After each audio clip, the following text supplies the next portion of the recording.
বিসমিল্লাহির রহমানির রহিম। প্রিয় বন্ধুরা, আমার ভিডিও যারা দেখে থাকেন তাদেরকে আন্তরিক ভালোবাসা ও অভিনন্দন, শুভেচ্ছা। তো আজকে ছোট্ট একটা ঘটনা বলবো। সেটা হয়েছে, কাল কিয়ামতের দিন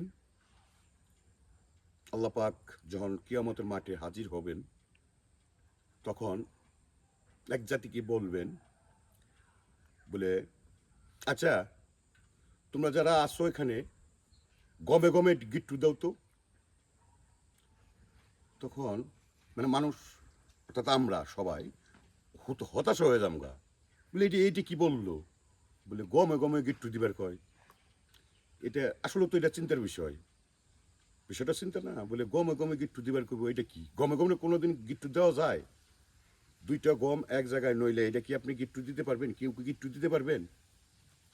আচ্ছা, তো যাই হোক, তখন এক জাতি আমাদের মুসলমানের মধ্যে, যেমন হাসিন হোসেনকে মারছে হিন্দু কোনো জাতি না, হাসিন হোসেনকে মারছে কিন্তু আমাদের মতো আরেকজন এই কাফেরি যারা মুসলমান তারা মারছে, সবাই কিন্তু মারে নাই পানির জন্য। তো যাই হোক, তখন এক জাতির লোক ওখানে বলবে, আল্লাহ আমরা দুনিয়ার কোনো ফ্যাসাদে ছিলামও না, আমরা এখানেও আমরা কোনো ফ্যাসাদে থাকতে চাই না, আমরা দুনিয়ার কোনো ফ্যাসাদে ছিলাম না, আমরা গমে গমে একটু দিতেও পারব না, আমরা দুনিয়ার কোনো ফ্যাসাদে ছিলাম না। তখন এই কথাটা বলবে, বলার পরে এই আল্লাহ পাক উনি স্বয়ং বলবে, বলে ঠিক আছে তোমরা গমে গমে গিট্টু দিতে পারো নাই, যাও তোমরা এক জাতি, এটা তোমরা বেচতে দাও।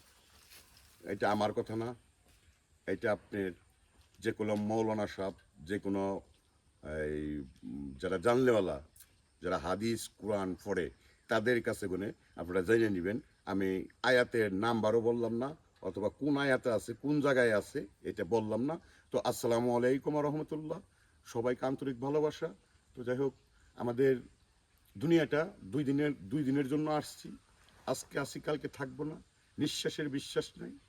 ভালোভাবে থাকবেন, পয় পোলাপান তোমরাও যারা আসো তাদের তাদেরকে স্নেহ মমতা করবেন, আপনাকে সম্মান দিবে। আর কাউকে সম্মান দিবেন না, সে আপনাকে সম্মান দিবে না। এটাই হইল এই দুনিয়ার নীতি। ভালো থাকবেন, শুভেচ্ছা, আল্লাহ হাফেজ। তারেক রহমান জিন্দাবাদ। উনি যেন বাংলাদেশের প্রতি খাস রহমত জানি নাজিল করে আনতে পারে। ইসলামী তাহাদি জনতা জিন্দাবাদ।